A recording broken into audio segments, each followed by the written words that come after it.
Usianzishe biashara kwa kufanya partnership na marafiki zako. Narudia tena, usianzishe biashara kwa kufanya partnership na masela zako, wafanyakazi wenzako, marafiki zako. Kwa nini nasema usifanye biashara za partnership?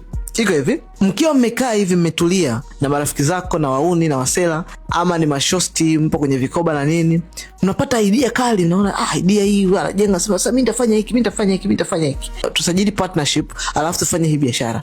Itakufa. Kitu ambacho unapaswa kufanya ni kitu hiki kimoja.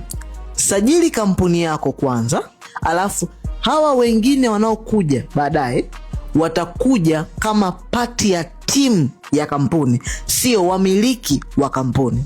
Nisikize vizuri. Waste project unao kichwani ni ya kwako. Fanya hivi, pigia simu kwenye namba zipo kwenye caption ama comment usajili, then tukae chini mimi na wewe, tuna structure kampuni yako, tunaisajili kampuni yako. Kampuni tunaiwekea system kiasi kwamba mtu anaweza kuingia, mtu anaweza kutoka na kampuni isife. Haimaanishi kwamba kwa sababu mtu atatoka kwenye media moja, atakuja kwenye media ya pili, ataenda kwenye media ya tatu, basi akitoka kwenye media moja eti media ife.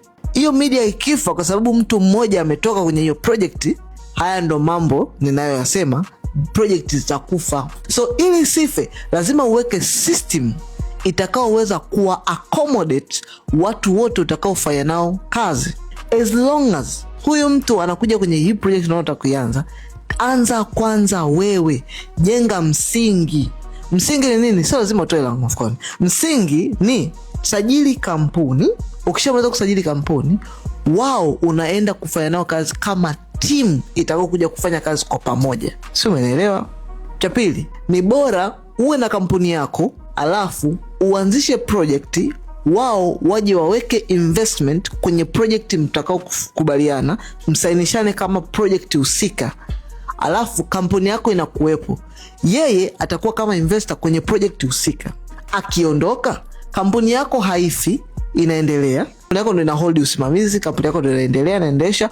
Wao watoke, wasitoke, system ina accommodate mtu yoyote kuingia, mtu yoyote kutoka. Hiyo ndo smart people wanachokifanya. So kama wewe ni huyu, piga simu kwenye namba ipo kwenye caption, nitakusaidia kusaidia kampuni yako, au comment neno usajili hapo chini kwenye comment, nitakufikia mwenyewe DM na nitakusaidia kukamilisha usajili wa kampuni yako sasa hivi.